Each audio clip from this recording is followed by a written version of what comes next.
వారి మనస్సాక్షి మీద వాళ్ళే గుర్తుంచుకోవాలి. ఎవరికి వాళ్ళు, ఈరోజు దేవుడు నాతో మాట్లాడాడు, నన్ను గద్దించాడు, ఈరోజు నాతో సూటిగా మాట్లాడాడు, ఇది నేను సరి చేసుకోవాలి, ఈరోజు దేవుడే నాతో మాట్లాడాడు అనే మనసు కలిగిన వాళ్ళేమో దేవునిలో ఎదిగి బలపడతారు. కాదు నన్ను గురించే మాట్లాడినంటే అక్కడ అహం పనిచేస్తున్నట్టు, అక్కడ గర్వం పనిచేస్తున్నట్టు, అంటే ఆ చెడుతనం అనేది ఇంకా నీలో ఉన్నది అని గుర్తించి దర్శనం చేసుకోవాలి. దేవునికి స్తోత్రం కలుగునుగా. ఇంకా కొంతమంది విశ్వాసం ఎలా ఉంటుందంటే, కొంతమంది నియమాలు ఎలా ఉంటాయంటే, పక్కన ఉన్న వారిని చూసి తన పక్కన ఉన్నటువంటి సహోదరులు ఎవరైనా కానీ వారిలో ఏదైనా ఒక లోపం చూసి, ఒక బలహీనతను చూసి దాన్ని ఆధారం చేసుకొని భక్తిని పోగొట్టుకునే వాళ్ళు చాలా మంది ఉన్నారు. ఎవరిని ఆధారం చేసుకోనండి? ఒక రోజంట ఒక యవనస్తుడు ఒక చర్చికి వెళ్ళాడంట. ఆ చర్చి చాలా పెద్దది, చాలా మంది జనం వెళ్తున్నారని చెప్పేసి ఆ చర్చికి వెళ్ళాడంట. ఆ చర్చిలోకి వెళ్ళి దేవుని వాక్యం వింటున్నప్పుడు అతను కనిపించిందంట, వామ్మో నేను చేసిన పాపాలు మొత్తం అక్షరాలా ఈరోజు ఖచ్చితంగా నాతోటే మాట్లాడాడు, వామ్మో నేను చేసిన మొత్తం నాకు అర్థమైపోయింది, వీటన్నిటిని మానుకోవాలి అని చెప్పేసి పాప తన మనసులో అనుకొని కన్నీళ్ళు విడిచి ప్రార్థన చేస్తున్నాడు. ప్రభువా నిజమేనయ్యా, నేను సిగరెట్ తాగుతున్నానయ్యా, నేను మందు తాగుతున్నానయ్యా, నేను దొంగతనం చేస్తున్నానయ్యా, నేను అబద్ధాలు ఆడుతున్నానయ్యా, అయ్యా నన్ను క్షమించాయా అని చెప్పేసి కన్నీళ్ళు విడిచి ప్రార్థన చేస్తున్నాడు అంటండి. ఇక ఇంటికి వెళ్ళిన తర్వాత మరుసటి రోజు ఆ దోవన వెళ్తా ఉంటే ఒక వ్యక్తి సిగరెట్ తాగుతా ఉన్నాడంట. ఆ వ్యక్తి ఎవరో కాదు, ఆ చర్చికి వెళ్ళి బాప్తిసం చేసుకున్న ఒక యవనస్తుడు. అతన్ని చూసి అరే ఇదేంటి ఈ అన్నయ్య సిగరెట్ తాగుతుందని చెప్పేసి అనుకొని వెళ్ళి అడిగాడంట, అన్న ఏందన్న సిగరెట్ తాగుతున్నట్టే, తమ్ముడు అన్నీ మానుకున్నా కానీ ఇది ఒక్కటి మానుకోలేకపోయినా తమ్ముడు అన్నాడంట. సరే అని చెప్పేసి వెళ్ళిపోయాడు. ఈ మాట అడిగిన తర్వాత సిగరెట్ తాగే వ్యక్తి కనిపించిందంట. బాచా చూడు, కొత్తగా ఒక వ్యక్తి విశ్వాసంలోకి వస్తామంటే అతని ముందు నేను సిగరెట్ తాగుతూ కనపడ్డాను, ఈ సిగరెట్ ఎట్టన్నా మానుకోవాలని చెప్పేసి పోయి ప్రార్థన చేసుకుంటా ఉండంట. ప్రభువా ఈ ఒక్కటి నాకు బలహీనత ఉందయ్యా, ఈ ఒక్కటి నా నుంచి తీసేయ్యా అని చెప్పేసి ప్రార్థన చేసుకుంటా ఉండంట. సరే ఈ కొత్త వ్యక్తి ఇంకా ముందుకు వెళ్తా ఉన్నాడు. ఆడిపోయేసరికి ఒక అతను బ్రాందీ షాప్ కాడ కనపడ్డాడంట. అతనికి అడిగిపోయి అన్న నువ్వు పలానా చర్చికి పోతావు కదా, నువ్వు బాప్తిసం తీసుకుని పాటలు పాడతావు కదా, నువ్వేందన్న ముందు అవుతున్నావు అంటే, ఏం చేస్తావు తమ్ముడు, అన్నీ మానుకున్నా కానీ ఇది ఒక్కటి మానుకోలేకపోయే తమ్ముడు, ఇది మానుకోవాలి తమ్ముడు అని చెప్పేసి అన్నాడంట. అని ఇంటికి వెళ్ళిపోయప్ప ఎవరు అనవసరంగా వాడి ముందు నేను చిక్కిపోయాను, ఇక నేను తాగకూడదు ప్రభు, ఎక్కడనగా నేను మానుకోవాలి ప్రభు అని చెప్పేసి తన బలహీనతను బట్టి ప్రార్థన చేసుకుంటా ఉన్నాడంట. ఇక ఈ కొత్త వ్యక్తి ఇంకా కొంచెం ముందుకు పోయేసరికి ఒక ఆవిడ నీళ్లు పట్టుకునే కాడ బూతులు తిడతా ఉందంట. భయంకరమైన బూతులు తిడతా ఉందంట. దేవుని స్తోత్రం కలుగుతుందా.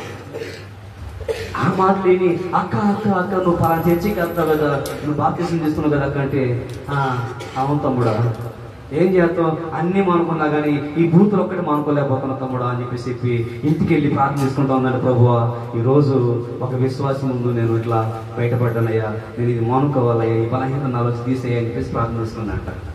ఇంకొంచెం ముందుకు వెళ్ళాడంట. వెళ్ళేసరికి అక్కడ ఒక తల్లి గారు బ్రహ్మాండంగా సినిమా చూస్తా ఉందంట. దేవుని స్తోత్రం కలుగుతుంది. ఏం చూస్తుంది? సినిమా చూస్తుందంట. ఆమె కాడికి వెళ్ళి అడిగాడంట, అమ్మ పెద్దమ్మ నువ్వేంటి సినిమా చూస్తున్నావు, సీరియల్ చూస్తున్నావు, నువ్వు మరి చర్చికి వెళ్తావు, బాప్తిసం తీసుకున్నావు, నువ్వేంటి ఇట్లా చూస్తున్నావు అని చెప్పేసి అంటే, ఏం చేస్తాడు అబ్బాయి అన్ని మానుకున్నా కానీ ఇది ఒక్కటే మానుకోలేకపోతున్నారు అని చెప్పేసి అందంట. ఆమె కూడా మోకరించి ప్రార్థన చేస్తుందంట. ఇక 2 వారాలు తర్వాత చూస్తే ఈ సిగరెట్ తాగే వ్యక్తి సిగరెట్ మానుకొని చర్చిలో కూర్చున్నాడు, మందు తాగేవాడు మందు మానుకొని చర్చిలో కూర్చున్నాడు, ఆ బూతులు తిట్టే ఆమె బూతులు మానుకొని చర్చిలో కూర్చుంది, సినిమా చూసి ఆమె సినిమాను మానుకొని చర్చిలో కూర్చుంది. కానీ ఈడు మాత్రము సిగరెట్ తాగుతున్నాడు, మందు తాగుతున్నాడు, బూతులు తిడుతున్నాడు, సినిమా చూస్తున్నాడు. దేవుని స్తోత్రం. ఎవరో కొత్తోడు, అరే ఇదేంట్రా బాబు, మొన్న వచ్చినప్పుడు బాగా పశ్చాత్తాపడి కన్నీళ్ళు విడిచి ప్రార్థన చేసావు, ఇప్పుడేంద్ర ఈ పని చేస్తామంటే, ఆ అన్నయ్య తాగాడుగా నేను తాగుతున్నా, ఈ అన్నయ్య తాగాడుగా నేను తాగుతున్నా, ఆమె తిట్టిందిగా నేను తిడుతున్నా, ఏమో చూసిందిగా నేను చూస్తున్నా అన్నాడు. ఒరే బాబు వాళ్ళకున్నది ఒక్క బలహీనతేరా, వాళ్ళు ఏదో పాపం అది కూడా బయటపడాలని ప్రయత్నం చేసి నీ దెబ్బకి నీ కళ్ళలో పడ్డాలని భయపడి వాళ్ళు పాపం కన్నీళ్ళు విడిచి ప్రార్థన చేసుకుని మానుకున్నారా బాబు. అంటే ఏమో వాళ్ళని చూసి నలుగురు దగ్గర నుంచి 4 నేర్చుకున్నా 4 పాటిస్తున్నాను అంట. దేవునికి స్తోత్రం. ఈనాడు చాలా మంది విశ్వాస జీవితం కూడా ఎలాగుందంటే, మనకంటే ముందు ప్రార్థన పోయే వాళ్ళు ఎట్లా పోతున్నారు, వాళ్ళు ఎలా నడుచుకుంటున్నారని ఇవి చూసుకుంటూ వాళ్ళకంటే మరింత దారుణమైన స్థితిలో దిగజారిపోతున్నారు ఈనాటి క్రైస్తవులు. కాబట్టి భక్తి చేసేటప్పుడు, భయముతో కూడిన భక్తి చేసేటప్పుడు నువ్వు చూడాల్సింది నీ పక్కన ఉన్న మనిషి వైపు కాదు, వాళ్ళలో ఉన్న చెడుతనం వైపు కాదు. మనిషే, దేవుడు దేవుడే. మనిషి అన్నాక జ్వరం వచ్చిందా రాదా? ఏమండు డాక్టర్ జ్వరం వచ్చిందా రాదా? గట్టిగా చెప్పాలి. కాబట్టి మనుషుడు ఎంత భక్తిపరుడైనా కానీ, ఎంత భయస్తుడైనా కానీ ఏదో ఒక చిన్న బలహీనత అతను అప్పుడప్పుడు పలకరించిపోతా ఉంటది. దేవుని స్తోత్రం కలుగునగాక. ఆ బలహీనత ఎప్పుడైతే దానికి కలుగుతుండదో వెంటనే మళ్ళీ మోకరించి ప్రార్థన చేస్తుంటారు, అయ్యో ప్రభువా అని చెప్పి దేవుని దగ్గర మొరపెట్టుకుంటూ ఉంటారు. వాళ్ళ తీర్పు దేవుడు చూసుకుంటాడు. వాళ్ళు పశ్చాత్తాపడితే దేవుడు కనికరిస్తాడు, వాళ్ళు పశ్చాత్తాపడిపోతే వాళ్ళ కర్మ వాళ్ళు అనుభవిస్తారు. వాళ్ళ వైపు చూసి నీ విశ్వాసం ఎందుకు పోగొట్టుకోవాలి, వాళ్ళ వైపు చూసి నీ భక్తి ఎందుకు పోగొట్టుకోవాలి? అందుకే ప్రభు సూటిగా చెప్తున్నాడు, చూచి నీ సహోదరులు వారు చేస్తున్న చెడు క్రియల వైపు చూచి నీ విశ్వాసాన్ని చేదర్చుకోవడం కాదు, కానీ సమస్తమును నెరవేర్చిన యేసు వైపు చూచి నీ క్రియలను దిద్దుకోవాలి. అది నేనైనా, మీరైనా, వెనకున్న వాళ్ళైనా, బయట ఉన్న వాళ్ళైనా, ఎవరైనా కానీ ఎవరి వైపు చూడాలండి?